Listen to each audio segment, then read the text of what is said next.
સુરત પોલીસે પૂનમ ભાદોરિયા સામે દુષ્પ્રેરણાનો ગુનો નોંધ્યો છે. બિલ્ડરે પોતાની રિવોલ્વરથી ગોળી મારી હતી. સુરતના જાણીતા બિલ્ડર તુષાર ગિલાણી આપઘાત કેસમાં ઉમરા પોલીસે તેમની મહિલા મિત્ર પૂનમ ભાદોરિયા સામે આત્મહત્યાની દુષ્પ્રેરણાનો ગુનો નોંધી તેની અટકાયત કરી હતી.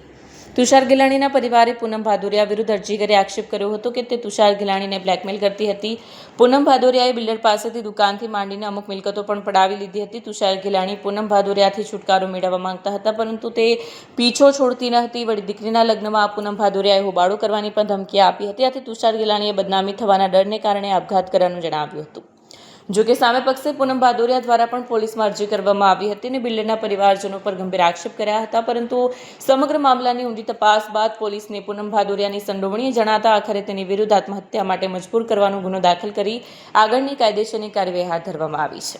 જી, તુષાર ગિલાણીના આત્મહત્યા બાબતે ઉમરા પોલીસ ખાતે અકસ્માત દાખલ થયેલો હતો, જેની તપાસ પીએસઆઈ બીબી પરમાર નાઓ કરી રહેલા હતા. પરંતુ ગઈ તારીખ 12/2/2026ના રોજ તેમના દીકરી તન્વીબેને કેટલીક હકીકતો સામે આવતા એક અરજી આપેલ, જેમાં પૂનમબેન નામના મહિલા તેમના પિતાનું આર્થિક શોષણ અને આર્થિક લાભ મેળવતા હતા અને તેમનો કેટલોક માનસિક ત્રાસ પણ હતો તેવા એમના આક્ષેપો હતા.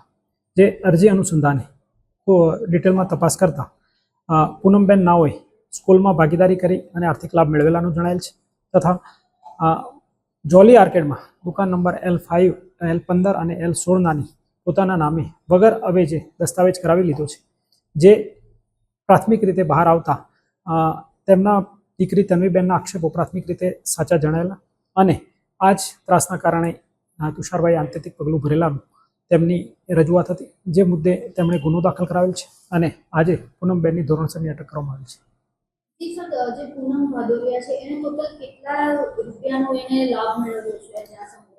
અત્યાર સુધી જે એમના સીએના મારફતે જે આપણને રકમ મળી છે તે કુલ્લે 1,37,500 વર્ષ દરમિયાન સ્કૂલમાંથી નફો મેળવ્યો છે અને દુકાનની કિંમત 1,06,00,000 થાય છે. એમ કુલ્લે 2,45,00,000 રૂપિયાનો લાભ પ્રાથમિક રીતે મેળવેલાનો જણાય છે.